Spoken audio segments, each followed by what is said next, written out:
جب میں یہ دیکھتا ہوں کہ ایک 72 سال کے 73 سال کے 90 سال ضعیف لوگوں کو اگر آپ جیت 90 بالکل جی تختہ دار پہ لٹکائیں تو میرے لیے سفاکیت ہے.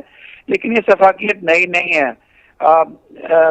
جب شیخ مجیب الرحمان کو اسیسینیٹ کیا گیا تھا, میرا خیال ہے ان کے بھی جو کلرز ہیں وہ پروسیکیوٹ نہیں ہو سکے تھے اس وقت. اس کے علاوہ بھی پروڈیوسر صاحب آپ کو مووی دکھائیں گے جس کے اندر وہ بتائیں گے کہ بنگلہ دیش کے بننے کے بعد اور بنگلہ دیش کے بننے کے دوران مفتی بانی نے پبلکلی اتنے لوگوں کو مارا, یعنی کہ اگر کوئی ٹرائل رہ گیا تھا تو پتہ نہیں کیسے رہ گیا. 10x100 کو آفٹر میتھ میں سڑکوں پہ مارا جو ان کے خیال میں وار کرائمز میں انوالو تھے. تو اب 40 سال کے بعد یہ اس بوگی کو دوبارہ اٹھا کے یہی سب احتشام صاحب کو گفتگو میں شامل کرتے ہیں. احتشام صاحب کیوں ضرورت محسوس ہو رہی ہے, اب کیا ہے؟ روبینہ, یہ تو اب کی بات نہیں ہے جی. بات تو جب 2008 میں انتخابات وہاں ہو رہے تھے اس وقت شیخ حسینہ کی جو پارٹی تھی عوامی لیگ, اس کی حیثیت بہت کمزور تھی اور ایسا نہیں لگ رہا تھا کہ وہ جیت کے آئیں. تو ان کو ایک ایسا نعرہ چاہیے تھا کہ جو بنگالی عوام کے جذبات کو ابھارتا. صحیح. اور یہی ایک وہ نعرہ تھا 1971 کا جس کو انہوں نے استعمال کیا, جس کا استحصال کیا, اور انہوں نے یہ نعرہ لگایا کہ ہم جیت کے آئیں گے تو ہم ایک جنگی ٹریبونل, جرائم کے ٹریبونل بنائیں گے جس میں ہم ان لوگوں کو ٹرائل کریں گے جنہوں نے پاکستان کی فوج کا ساتھ دیا تھا, جس فوج نے بنگلہ دیش کے عوام کا قتل عام کیا تھا اور عورتوں کی عصمت دری کی تھی. صحیح. اور جب وہ جیت کے آئیں تو ان کے سامنے ایک اور ہدف تھا. وہ یہ ہدف تھا کہ جو اپوزیشن ہر انتخابات کے 1-2 انتخابات کے بعد ان کو پٹخ دیتی ہے, ان کو شکست دے دیتی ہے اور وہ پھر اپوزیشن میں چلی جاتی ہیں, اس کو کمزور سے کمزور تر کر دیا جائے کہ وہ سر نہ اٹھا سکے. اور اس کا ایک ہی حل تھا کہ انہوں نے, چونکہ بنگلہ دیش نیشنلسٹ پارٹی میں کے اتحاد میں جماعت اسلامی بھی تھی اور مسلم لیگ کے کچھ رہنما بھی تھے جس میں فضل القادر چودھری کے بیٹے بھی تھے, ہاں جی, جو اس اتحاد میں شامل تھے اور وہاں کے وزیر بھی رہے تھے اور جماعت اسلامی کے رہنما بھی مدرا تھے. تو انہوں نے, ظاہر ہے کہ ان کے سامنے یہی تھا کہ جماعت اسلامی کے اور مسلم لیگ کے جو وزراء یا جو رہنما اس اتحاد میں شامل ہوتے ہیں ان کو اس ٹریبونل میں لا کے اس حزب اختلاف کی جماعت کو کمزور کر دیا جائے. اور اس کے تحت پھر انہوں نے 2009 میں اپنے آئین میں ایک تبدیلی کی, ترمیم کی, چونکہ اس انتخابات میں بنگلہ دیش نیشنلسٹ پارٹی نے بائیکاٹ کیا تھا اور ان کی جو ہے وہ میجورٹی تھی اور اس میجورٹی کے تحت انہوں نے اس میں امینڈمنٹ کیا اور امینڈمنٹ کے نتیجے میں انہوں نے یہ ٹریبونل قائم کیا. حالانکہ ابھی جیسا کہ کہہ رہے تھے ہمارے عمران صاحب, میں تو کہتا ہوں کہ شیخ حسینہ کی یہ جو حکومت ہے وہ بھی ڈیموکریٹیکلی کریڈیبل نہیں ہے. اس لیے کہ اس انتخاب کو امریکہ سمیت بہت سارے ممالک نے تسلیم نہیں کیا تھا, اس لیے کہ یک طرفہ انتخابات تھے. اور لیکن اس کے بعد وہاں کی اپوزیشن چونکہ اتنی کمزور ہو گئی اور اس جرائم یہ جو ٹریبونل کے تحت اتنی ہراساں ہوئی کہ حزب اختلاف کوئی تحریک نہیں چلا سکی اور اس انتخابات کے بارے میں کوئی بات آگے نہیں بڑھ سکی اور یہ پھر سلسلہ انہوں نے شروع کر دیا. تو میرے خیال میں نتیجہ یعنی وجہ 2 ہی تھی. ایک تو یہ کہ ان کو اس انتخاب میں جیتنا تھا اور دوسرے جیتنے کے بعد اس اپوزیشن کو اتنا کمزور کرنا تھا کہ آئندہ وہ سر نہ اٹھا سکے ان کے ساتھ. صحیح. عمران, ہم اس کو جمہوریت کہہ سکتے ہیں جو بنگلہ دیش میں اب ہے, جس طرح احتشام صاحب نے بتایا؟ جی, اس کو صرف ٹیٹولر سی جمہوریت کہہ سکتے ہیں کیونکہ ان کے آئین پہ لکھا ہوا ہے. لیکن جیسا بہت اچھا بتایا احتشام صاحب نے, یہ اسی طرح ہے کہ ڈیموکریٹس الیکشن لڑے امریکہ میں اور ریپبلکنز بینڈ ہو, تو امریکی عوام نہ انٹرنیشنلی کوئی بھی اس الیکشن کو نہیں مانے گا, نہ میں مان سکتا ہوں نہ آپ مان سکتے ہیں. تو اس لیے وہ جیسے پاکستان میں ایک پارٹی مسلم لیگ نون لڑ لے اور پی ٹی آئی اور پی پی پی گھر بیٹھ جائیں, تو اسی طرح کے الیکشن ہوئے نا بنگلہ دیش میں جو ہوئے. جی بالکل, اور ان کو شاید پاکستان میں بھی کوئی نہ مانے. صحیح. تو انہوں نے ان ساروں کو تو اس طرح الیکشن لڑ لیے, جماعت اسلامی کو پھانسیاں دینی شروع کر دیں, تو جو دوسری پارٹی ہے BNP, وہ کیسے خاموش ہو کے بیٹھ گئے؟ یہ نہیں سمجھ میں آتا. اس پہ جی سوری مجھے آپ کی بات کاٹنی پڑے گی, اس پہ بات جاری رکھیں گے, اور یہ بھی دیکھیں گے کہ یہ جو ٹریبیونل بنا ہے اس کی یا یہ جو ٹرائلز ہوئے ہیں ان جنگی قیدیوں کے سو کالڈ, تو ان کی لیگل ویلیو کیا ہے, مطلب اس کو ہم قانونی حساب سے دیکھیں گے کہ کیا وہ ایز اے لا بھی کوئی واقعی ٹھیک فیئر ٹرائلز ہوئے ہیں یا نہیں, اگلے سیگمنٹ میں بریک کے بعد.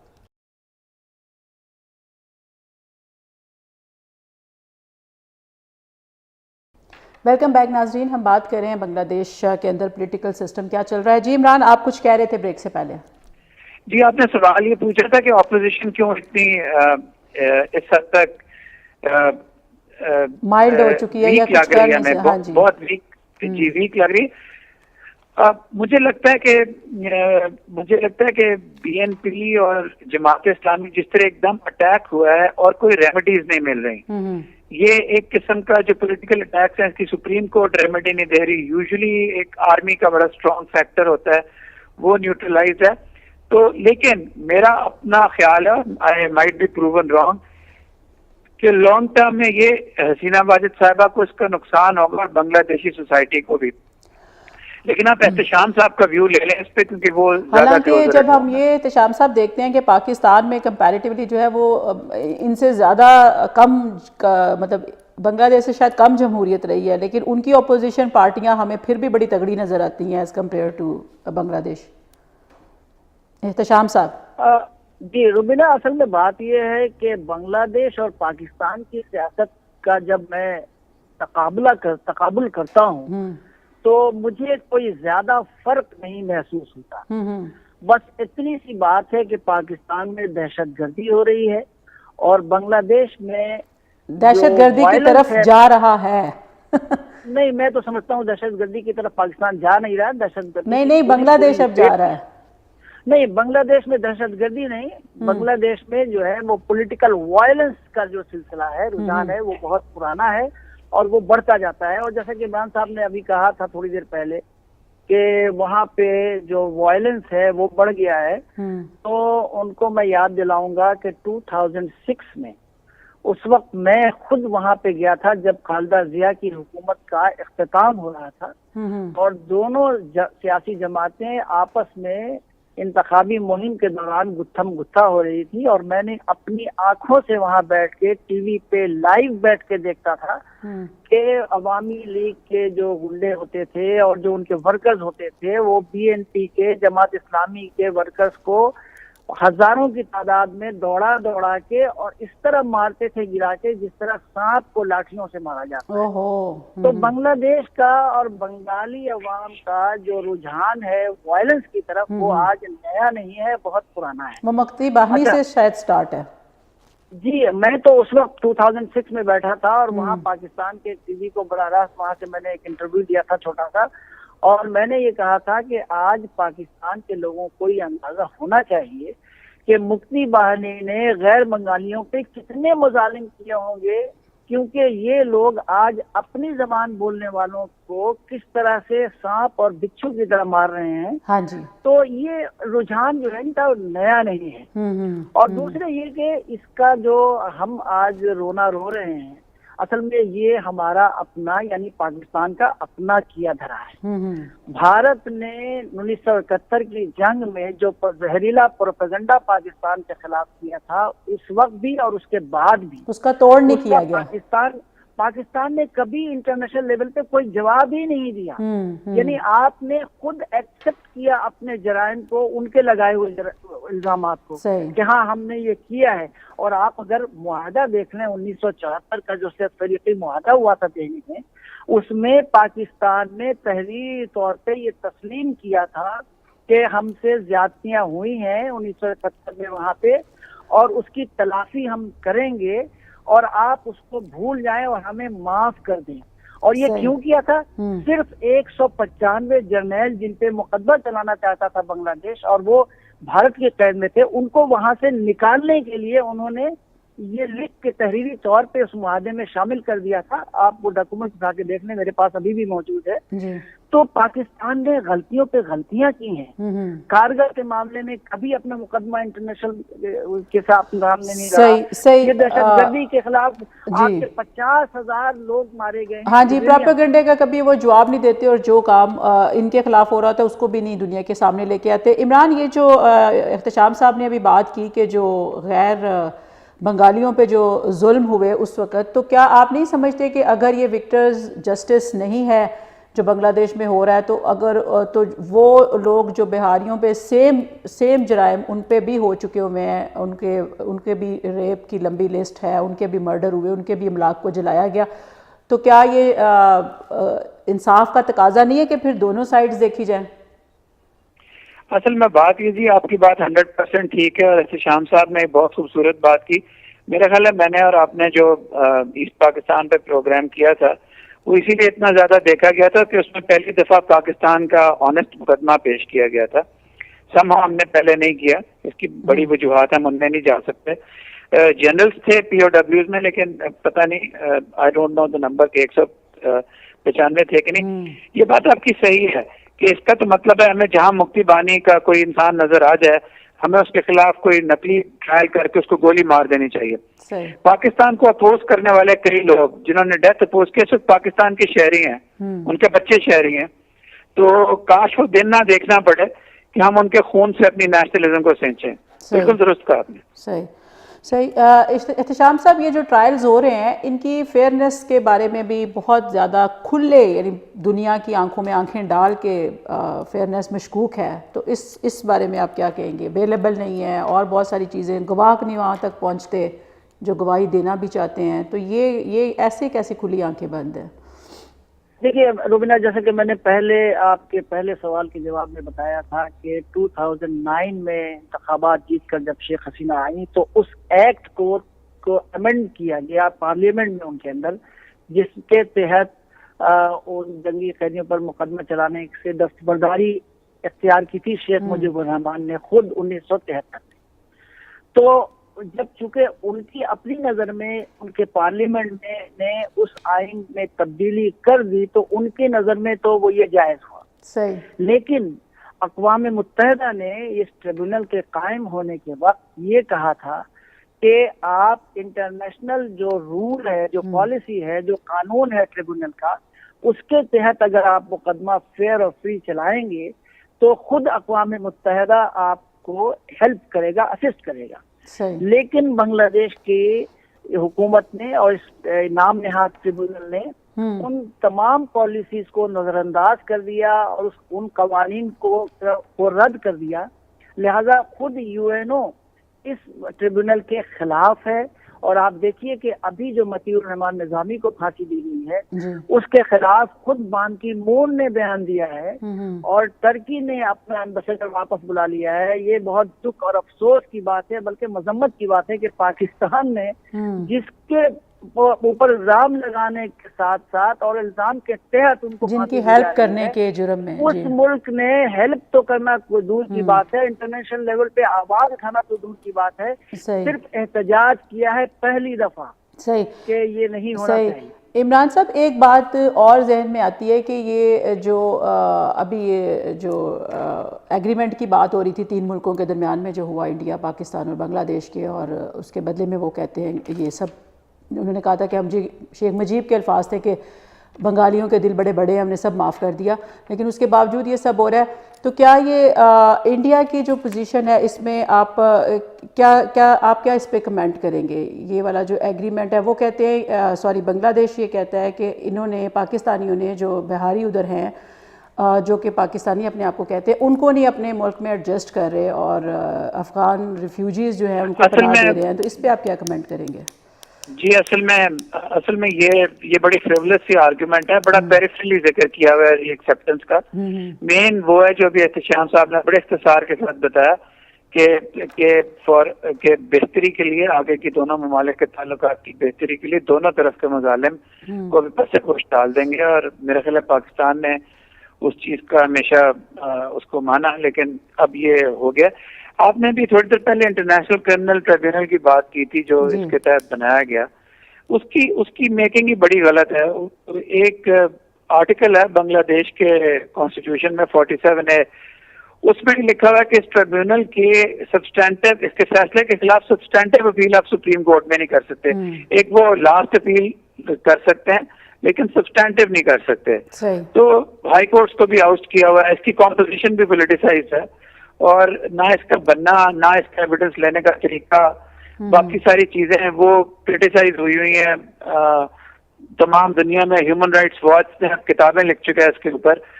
یو این کا بھی بڑے اچھے طریقے سے بتایا شام صاحب نے.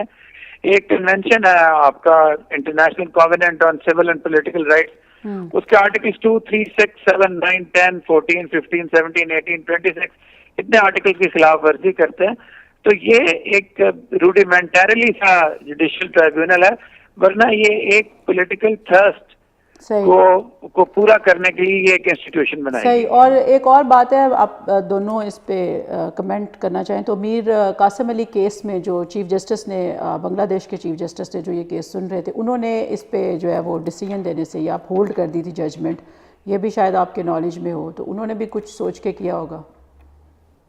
احتشام صاحب. جی میر قاسم کے بارے میں کچھ کہہ رہی ہیں آپ؟ جی, میر قاسم علی کیس میں وہ جج نے ججمنٹ ہولڈ کر دی تھی نا انہوں نے. ہاں مگر دیکھیں میر قاسم کو بھی پھانسی ہو جائے گی. نہیں ہو, جی وہی میں کہہ رہی ہوں نا کہ اس کے باوجود وہ ایون جج خود کہہ دے پھر بھی پھانسیاں ہو رہی ہیں. تو دیکھیں اصل میں روبینہ بات یہ ہے نا کہ یہ جو معاہدے کی خلاف ورزی کی بات ہو رہی ہے نا, تو بھارت, بنگلہ دیش اور پاکستان یہ تینوں کی تاریخ ہے. میں بالکل ایک نیوٹرل اینالسٹ کے طور پہ کہہ رہا ہوں کہ ان تینوں کی تاریخ ہے کہ یہ معاہدے کی خلاف ورزیاں کرتے ہیں. بھارت نے لیاقت نہرو معاہدے کی خلاف ورزی کی, پھر بھارت نے جنرل اسمبلی کے جو کشمیر کے بارے میں جو قرارداد تھی اس کی خلاف ورزی کی. آج تک اس کو قبول نہیں کرتے ہیں. خود پیش کی ہوئے, خود وہاں جا کے کہا کہ یہ وہاں پہ. احتشام صاحب سوری, یہاں پہ آپ کو روکنا پڑے گا, بریک کا وقت ہو گیا. بات کو یہیں سے جاری رکھیں گے ناظرین بریک کے بعد.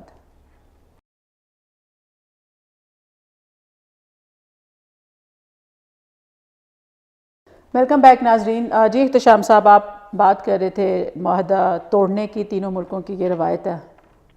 جی, تو میں یہ کہہ رہا تھا کہ بھارت کا, کہ میں نے آپ کو 2-3 بتائی کہ انہوں نے کس طرح خلاف ورزی کی انٹرنیشنل ٹریٹیز کی. اسی طرح آپ آ جائیے پاکستان پہ. پاکستان نے معاہدے کیے. پاکستان, بھارت اور بنگلہ دیش کے درمیان 3 معاہدے ہوئے ہیں, 1972 میں, 1973 میں اور 1974 میں. صحیح. تو دیکھیے چلیے 1974 میں جو معاہدہ ہوا تھا, 73 میں ہوا تھا کہ ٹریپیٹائٹ وہ مائگریشن ہوگی جس میں کہ بنگالی چلے جائیں گے یہاں سے پاکستان سے, اور سبسٹینشیل نمبر آف نان بنگالیز. مجھے آج تک جملہ بھی یاد ہے کہ ان کو ہم وہاں سے نان بنگالیز کو لے کے آئیں گے. ان کے کلیئرنس دیے گئے, بہت سے کلیئرنس دے دیے گئے, مگر لوگ ابھی تک نہیں آ پائے وہاں سے. اور پاکستان نے کہہ دیا کہ ہم نے جتنا لینا تھا لے لیا. ایک خلاف ورزی یہ ہوئی.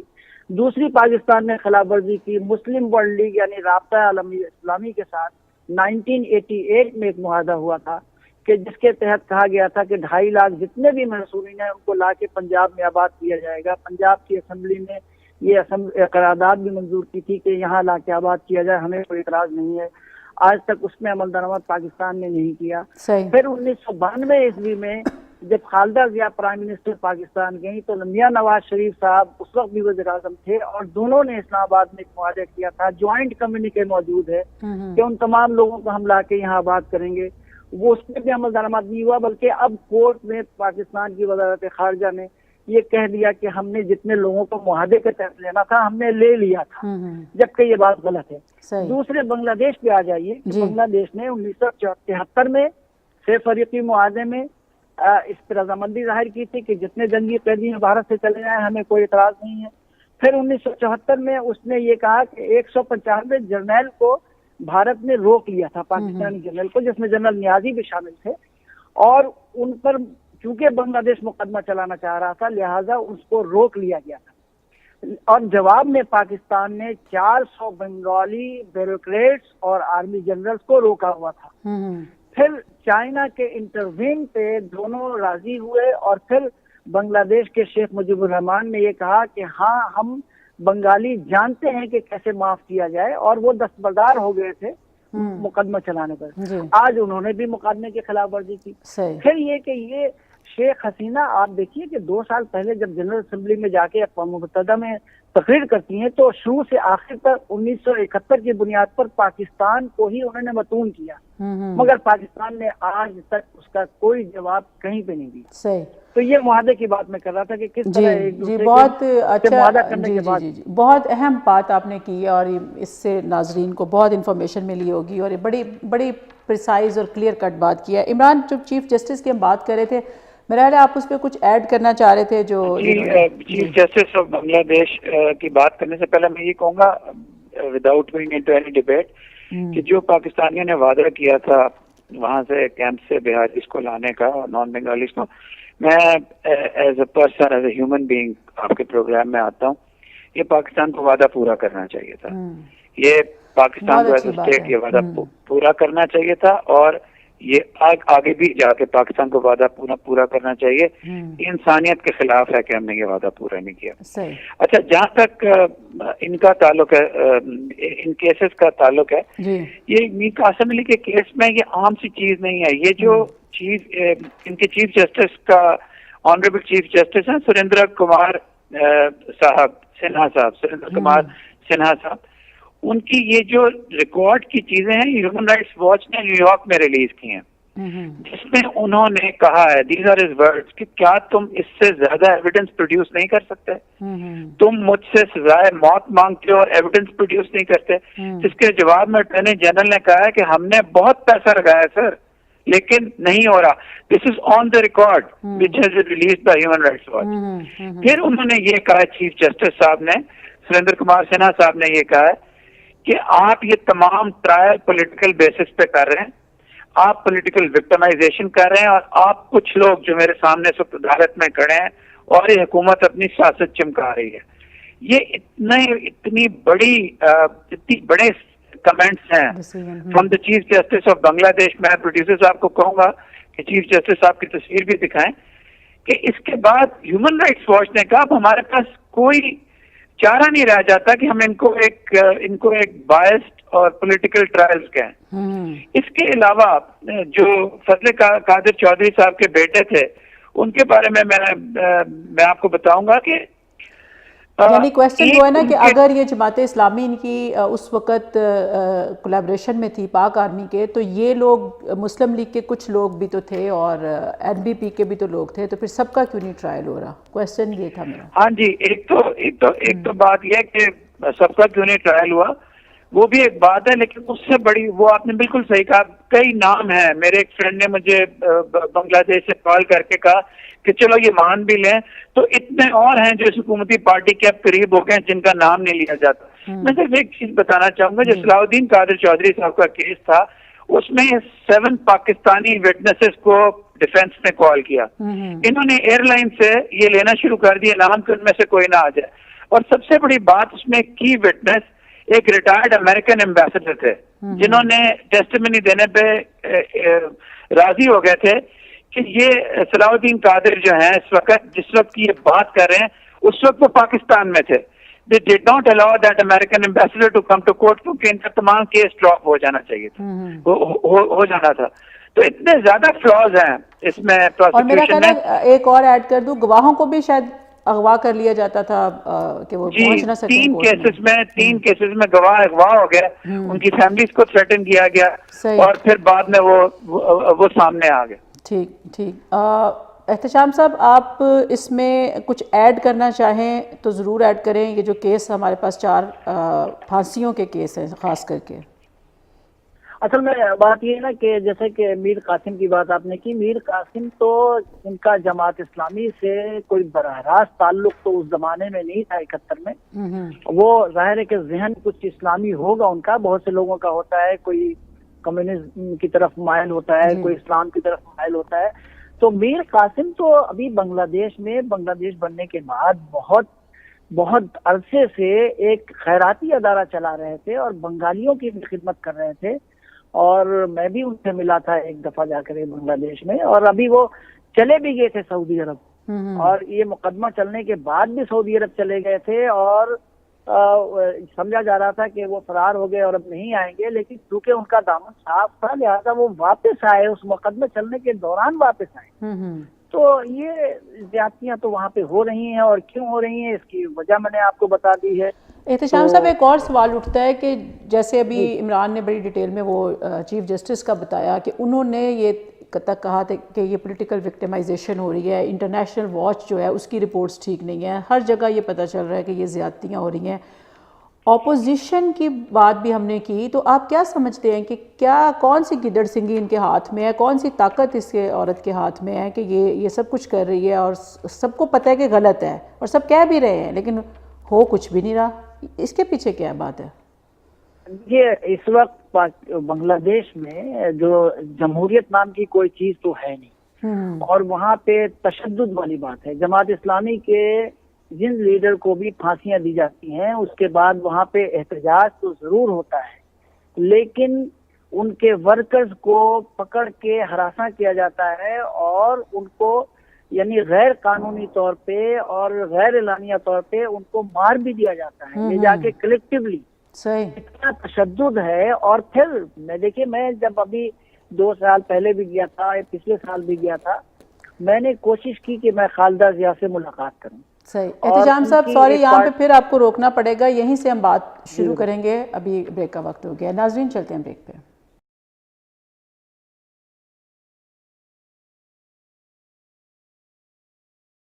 ویلکم بیک ناظرین، ہم بات کریں بنگلہ دیش میں جو پھانسیاں ہو رہی ہیں۔ جی احتشام صاحب، آپ 2 سال پہلے کا ذکر کر رہے تھے، جب آپ وہاں پہ فزیکلی موجود تھے تو کیا آپ نے دیکھا؟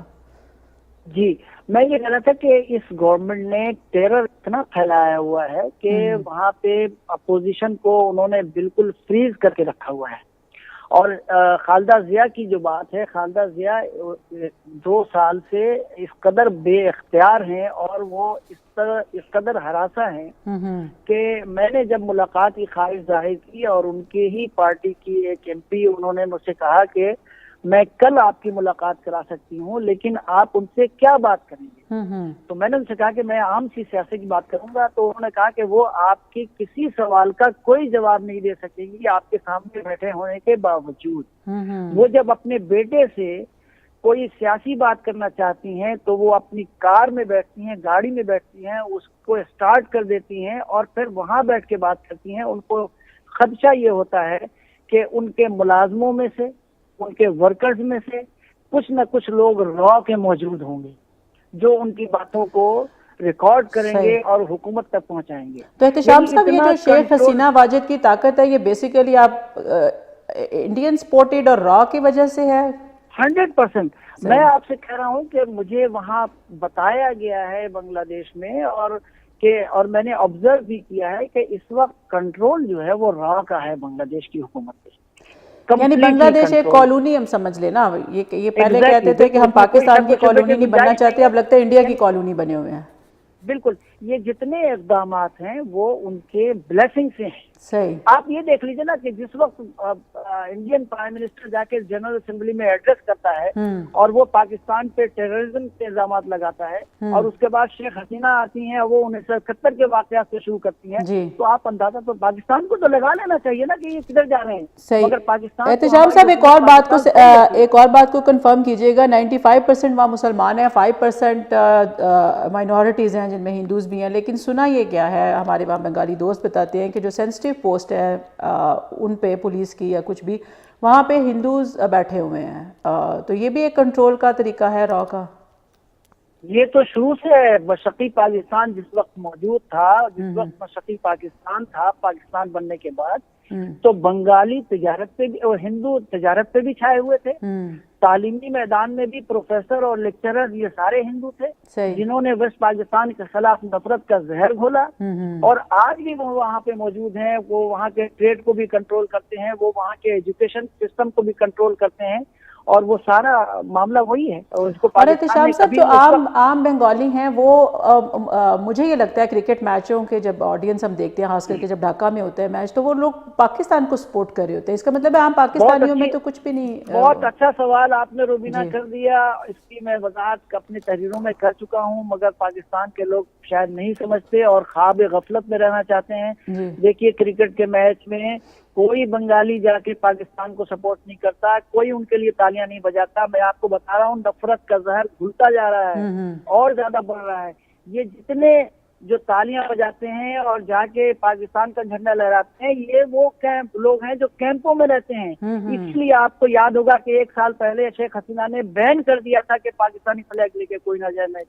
ہاں جی صحیح. عمران یہ جو کچھ پھانسیاں ہو رہی ہیں اس میں جو سوشلی جو سماج کی ایک توڑ پھوڑ شروع ہو جاتی ہے آپ اس کو کیسے دیکھتے ہیں؟ یہ جو ایک پھانسی کا اعلان ہوتا ہے تو ایک ناچ شروع ہو جاتا ہے جیلوں کے باہر خوشی کے مارے اور دوسری طرف ہڑتالیں, تو کیسے دیکھتے ہیں آپ اس سینیریو میں؟ دیکھیے اگر آپ نے شفافیت کا ناچ دیکھنا ہو تو میں پروڈیوسر صاحب کو کہوں گا کہ ذرا وہ ویڈیو دکھائیں جس میں عین پھانسی کے وقت لوگ باہر نعرے لگا رہے ہوتے ہیں, دوسری سائڈ پہ اسی ملک کے اندر اسی سوسائٹی کے اندر لوگ پروٹیسٹ کر رہے ہوتے ہیں, پروٹیسٹ کرنے والوں پہ گولیاں چل جاتی ہیں. بالکل. تو یہ سوسائٹی کو پولرائز کر رہے ہیں اور اب باتیں شروع ہو گئی ہیں اسلامک اسٹیٹ کی, داعش کی, ISIL کے وہاں پریزنس کی. اصل میں وہ تو سارا پروپیگنڈا ہے یہ ISIL وغیرہ کا. سوسائٹی کے اندر جب آپ تھروٹل کر دیں گے اور جس طرح ایک فرینچ رین آف ٹیرر تھی, اس وقت حسینہ رین آف ٹیرر ہے بنگلہ دیش میں, تو آپ سوسائٹی کی ایموشنز کو نہیں کنٹرول کر سکتے. را اور انڈیا اور anybody for that matter وہ ابلتی ہیں باہر, اور وہ پھر جب وائلنس ہوگی تو اس کو یہ لوگ ٹیررزم کا نام دیں گے, لیکن پھر شاید بہت دیر ہو جائے. وہ سوسائٹی زندہ رہتی ہیں جن میں ٹالرنس ہوتی ہے ڈسینٹ کی, باقی چیزوں کی. پاکستان نے بھی اس سے پہلے غلطیاں کی ہیں اور بڑا کچھ کمایا ہے. انڈیا غلطیاں کر رہا ہے اور وہ بھی بڑا کچھ گوا چکا ہے. مسئلہ یہ ہے کہ آپ کو یہ لرن کرنا چاہیے کہ آپ یہ رین آف ٹیرر سے آپ پوری سوسائٹی کو سبجیگیٹ نہیں کر سکتے. اور آپ کو بڑا اچھا بنگلہ دیش میں سسٹم تھا کیئر ٹیکر گورنمنٹ کا, وہ بنایا گیا تھا کہ الیکشن ہمیشہ کیئر ٹیکر گورنمنٹ کے انڈر ہوں گے. جس دن حسینہ جی نے وہ ہٹوا دیا وہاں سے, اب کوئی بھی فیئر الیکشن ہونے کا وہاں چانس نہیں ہے. تو کانسٹیٹیوشنل گارنٹیز اور سوسائٹی کے فیبرک کے لیے, اور I wish Bangladesh all the best as a very important country in the world. اس کی سوسائٹی کی اسٹیبلٹی کے لیے یہ جو خون کا ناچ ہے یہ روکنا پڑے گا. اور میں آپ کو یہ بھی بتا دوں کہ حالانکہ بڑا کنٹرول کیا ہوا ہے ملٹری کو, وہاں ان کی اپوائنٹمنٹس بھی پولیٹیسائز ہو گئی ہیں ان کے اوپر بھی, لیکن ایونچولی پھر یہ پولیٹیکل سسٹم بھی ہولڈ نہیں کر سکے گا اور سوسائٹی بھی ہولڈ نہیں کر سکے گی. وہ حضرت علی کا قول ہے نا کہ کچھ دیر تک تو ایسے حالات رہ سکتے ہیں لیکن ٹیرنی انڈیور نہیں کرتی, ٹیرنی ختم ہو جاتی. احتشام صاحب آپ بنگلہ دیش کو کدھر جاتا ہوا دیکھتے ہیں؟ کیا کہہ رہے ہیں, کدھر جاتا دیکھ رہے ہیں؟ جی بنگلہ دیش کی فیوچر کیا دیکھ رہے ہیں آپ؟ دیکھیے بنگلہ دیش میں جو وائلنس ہے پولیٹیکل وائلنس وہ اسی طرح جاری رہے گا. اور اصل میں بات یہ ہے کہ میں جو سمجھتا ہوں جو حل ہے میرے نزدیک اس کا سارا جو سلسلہ ہے وہ پاکستان کو ایکٹیو ہونا پڑے گا, پاکستان کو آگے آنا پڑے گا, پاکستان کو عالمی عدالت میں جانا پڑے گا.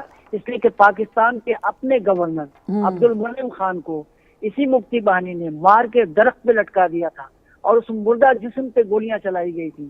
مولوی فرید احمد کو قتل کیا گیا تھا, وہ پاکستان کا وزیر رہ چکا تھا, اور لاکھوں غیر بنگالیوں کو قتل کیا گیا تھا جن کے ثبوت پاکستان آرمی کے پاس موجود ہیں. میں دعوے کیسے کرتا ہوں, تو کیوں نہیں یہ عالمی عدالت میں جاتے ہیں کہ ظلم ہم نے نہیں کیا انہوں نے کیا ہے. یہ کیوں نہیں مولوی شرمیلا بوس کی کتاب کو آگے بھیجتے ہیں جو بنگالی ہندو تھی جس نے بنگلہ دیش بننے کے بعد ریسرچ کیا تھا اور بتایا تھا جی بالکل کہ بتایا تھا کہ پاکستانی فوج 38 ہفتوں میں 30 لاکھ بنگالیوں کو نہیں مار سکتی تھی, اس لیے کہ پاکستانی فوج کی تعداد 20 سے 25 ہزار تھی جو کہ اسلحوں کے ساتھ وہاں لڑ رہے تھے. آل انڈیا ریڈیو سے جو نیوز نکلتی تھیں وہ ساری کنٹرولڈ تھی جو دنیا کو جاتی تھی. تو آپ کے اپنے سیاسی رہنما, آپ کے اپنے ریسرچر, آپ کے اپنے اسکالر بھارتی پروپیگنڈے کے سحر میں ہیں آج جی. تک, اور وہ کہتے ہیں کہ ہماری فوج نے مظالم کیے تھے,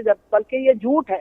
صحیح. آپ کے یہاں ریسرچ کرنے کا رواج ختم ہو گیا ہے, پڑھنے لکھنے کا رواج ختم ہو گیا ہے, آپ کہیں سے کوئی ثبوت نہیں دیتے, آپ کہیں سے کوئی ریفرنس نہیں دیتے, تو لہذا آپ اسی طرح رہیں گے, اور آپ کے خلاف پوری عالم جو ہے وہ اسی طرح برسر پیکار رہے گی. آپ کو عالمی عدالت میں جانا پڑے گا. جیسے میں نے انٹرو میں کہا کہ ہمیں اپنے آپ کو مجرم سمجھنے کی عادت پڑ گئی, اور بس ہم اسی میں پڑے ہوئے ہیں کہ بس ہم ہی مجرم ہیں چاروں طرف سے. عمران, آپ کیا سمجھتے ہیں کہ کیا پاکستان کو اپنا سفیر واپس نہیں بلانا چاہیے تھا بنگلہ دیش سے؟ میں پرسنلی جی ایٹ اے پرسنل لیول میں یہ سمجھتا ہوں کہ پاکستان کا ریئیکشن اس سے بہت اسٹرانگ ہونا چاہیے تھا. صحیح. اس میں کوئی شک نہیں ہے. ملٹی لیٹرل فورمز پہ پاکستان شاید اس بات کو اٹھائے گا, لیکن جو ریئیکشن ہے اسٹرانگ ہونا چاہیے. میں چاہتا ہوں پروڈیوسر صاحب پریزیڈنٹ آف ٹرکی کے وہ کلپس دکھائیں جس پہ انہوں نے ایک اسٹرانگ سٹانس لیا ہے. پاکستان کا سٹانس اسٹرانگ ہونا چاہیے, لیکن اس سے زیادہ بھی میری خواہش یہ ہے کہ بنگلہ دیش ایک ماڈریٹ پراسپرس کنٹری کے طور پہ ابھرے اور اپنا رول پلے کرے, اور اس کے لیے یہ خون میں سینچی ہوئی سیاست اور پولیٹیکل وائلنس جس کا ذکر کیا ہے احتشام صاحب نے, یہ ریٹروگریسو ہے, یہ بنگلہ دیش کو پیچھے اینیملسٹک سوسائٹی کی طرف لے کے جا رہی ہے. صحیح. آپ دونوں کا بہت شکریہ. ناظرین, یہ تھا آج کا پروگرام جس میں ہم نے بات شروع کی تھی ان پھانسیوں سے جو کہ معمر اور ضعیف العمر لوگوں کو دی جا رہی ہیں اس بنیاد پہ کہ انہوں نے 1971 میں پاکستان فوج کا ساتھ دیا اور ریپ, مرڈر اور املاک کو جلانے والے کام کیے. تو اس پہ ہم نے جس سارے اینگل سے بات کی ہے کہ یہ ٹرائل کتنے فیئر ہیں, وہاں پر کیسی وہ جو نظام جو خود ریگنگ کر کے جو گورنمنٹ آئی ہے, جو فیئر الیکشن سے نہیں آئی, وہ فیئر ٹرائل کیسے کر سکتے ہیں. امید ہے کہ آپ نے اس پروگرام سے بہت سیکھا ہوگا. ملیں گے اگلے پروگرام میں نئے موضوع کے ساتھ. تب تک اللہ.